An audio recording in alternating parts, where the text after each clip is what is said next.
Hello everyone, it's Joy from Artful Homemaking, and today I'm going to be doing a Homeschool Mom interview. I'm going to be answering some questions I found on YouTube that some other homeschool moms have answered, and I just thought it'd be kind of fun to share my answers to these questions, especially because I do get asked some of these questions regularly. So here goes. Here are the questions and my answers to them. The first question is, why do you homeschool? I've answered this in a blog post before, which I'll link below, and I can't remember exactly what I wrote in that at this moment, but the main reason we homeschool is because we wanted to be close to our children, and we wanted to spend time with them, and we wanted to pass on our faith to them in a kind of discipleship relationship. So that's our main reason, and I can go more in depth with that blog post, and I'll put a link to that below.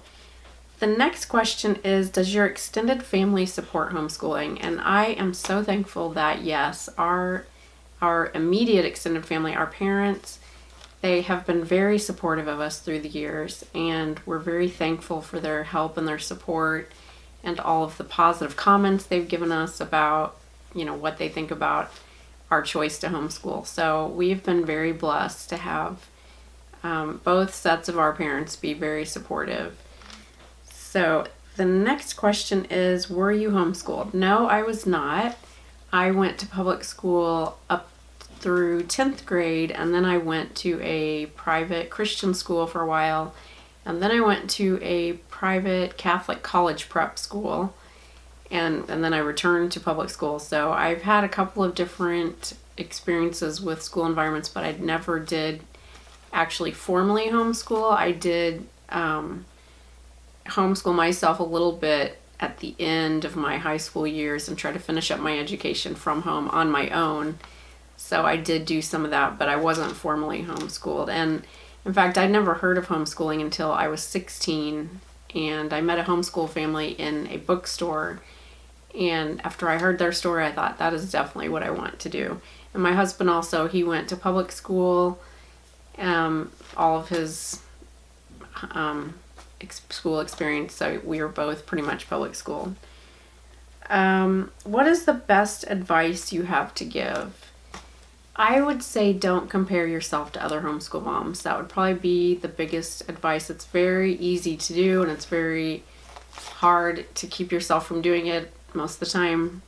It's easy to look at other homeschool moms and think that they have it all together, that they, are perfect or whatever, or wish you had their situation, and I have made this mistake many times. But I would just say, keep your eyes on your own work, keep your eyes, focused on what you're doing and what you believe you've been called to do, and don't look at everyone else. And also don't make the mistake of thinking that just because something works for another family that it's going to work the same way for you, because it might not. And I've learned that the hard way. But I think it's great to get inspiration and encouragement from other moms, and I love I have a local homeschool moms group, sort of local. I have to drive about 30 minutes to get there, but I love being able to get together with them and exchange ideas and get new ideas, and I almost always come away with something to think about or something to try, and that is wonderful. Just don't get discouraged and don't compare yourself with others. That'd be my biggest piece of advice. So what is your favorite thing about homeschooling? Definitely, without question, I don't have to think about it, is just being with my kids and having them here at home. And I also love being the one to teach them new things and to see that light bulb moment when, they finally get it.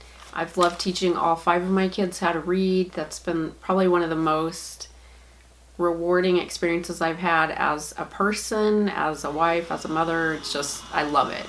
And sorry, someone's vacuuming. It's actually cleaning day, so I have some vacuuming going on back there. Love having helpers. That's another thing that's awesome about it. We are home all day, so we do make a mess, but they do help clean, so that's great.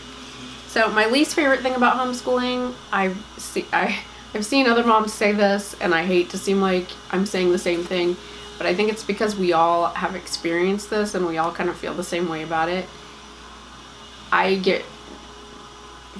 The feeling of me being the sole educator sometimes is overwhelming, and so I feel that very deeply. Sometimes I especially when I had a bunch of little children. My children are getting older now, so in some ways there's less pressure, in some ways there's more, because I'm trying to give them a quality education as they're going out, as they're finishing up their high school years. So that can be a lot of pressure. Just the feeling of being overwhelmed and pressured, the pressure of knowing that it's all up to me, can be overwhelming. So that's probably my least favorite thing. What is the most annoying comment you've received? This is very similar to the other homeschool moms that I've seen answer these questions as well. And I think it's because we all experience this also. And that's the question of, what are you going to do about socialization? How are your kids going to be socialized? What about socialization? It's a question that has come up over and over again, and I have had some extended family members, not our parents, but other people that have asked this question. And I find it a silly question, frankly, because where you go to school is not going to have any impact really on how socialized you are. It's really your family environment, your own personality, and that type of thing. It's not going to matter. So it just doesn't matter. So it's just a crazy question. I just don't even get where it's coming from. But that's probably the most annoying thing for me. And I've been thrilled as I've watched my older daughter, who's now graduated, as I watch her socialize in her new job and as a worship leader at church and in all the new experiences she's having. You can tell that she's very well socialized, and she lived in our home school and went through all the years here at home with us. So, but then I have other children who are more shy than she is and who aren't as confident, and they're going to be different. And my husband and I are the same. We both went to public school, and I went to some private schools. And if you're shy, you're just going to be shy. If you're awkward around people, you're going to be awkward around people. I mean, I feel like you can learn to get over any of that with training and stuff like that. So it's just has nothing to do with how you're educated, where you're educated. It's not going to make any difference. So that question annoys me. What is one thing that has not worked for you? And I would have to say the one thing that has not worked for us, definitely, and I won't be repeating this, is homeschool co-ops during school hours. I love my homeschool mom friends, and I love being able to get together with other homeschoolers. It's a huge source of encouragement and help to me, but I can't do it during school hours, and it doesn't work for us. We tried it last year. We had 2 different lessons, piano and gymnastics, that we did on 2 different days of the week during our usual school hours, and it messed up everything. It was, it made it so that we were behind, and we had a hard time when we'd come back home from the lessons. We just could not get back into it. It was so hard. And so I determined after last year, I won't be doing that again. So any lessons that our children want to take will have to be lessons that happen after school hours. And that's just our family. I know some other families that they love their co-op and they can make it work. They're highly disciplined and organized, or they take their school with them while they drive and it works for them. But for us, something about our personalities, I don't know, it just doesn't work. So we won't be doing that again. That was one thing that didn't work. What is one thing that has worked for you?